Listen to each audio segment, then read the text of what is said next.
নাই কখনো না থাকা চ্যানেল। এই দেখুন আমাদের শেফ রান্না করতে বসে গেছে। এক কড়া তরকারি হয়ে গেছে, আরেক কড়া চলছে। এখানে মাস্টার শেফ রান্না করছে। মানে এখানে কি হবে ভগবানই জানে।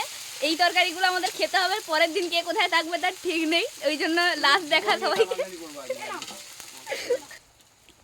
এখানে আমরা রেসিপি করছি।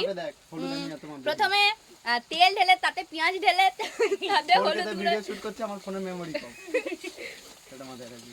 ফোনে এই ফোনে আগে পাক করা মশলা, হ্যাঁ, এবার লঙ্কা গুঁড়ো ঢালা হবে সেই লেভেলে। 993258 এটা মানে পিটি দিন। ওয়াও, এই দেখ লঙ্কা এটা হচ্ছে এটা নট কাশ্মীরি লঙ্কা, এটা হচ্ছে একদম ঝাল লঙ্কা, একদম পুরো মজ্জালা করবে এমন লঙ্কা দেওয়া হচ্ছে। জীবন খুলে হাতে ধরিয়ে দেওয়ার লঙ্কা। জ্বালানি নেই, জ্বালানি জ্বলছে না। এই তরকারি তো নয়।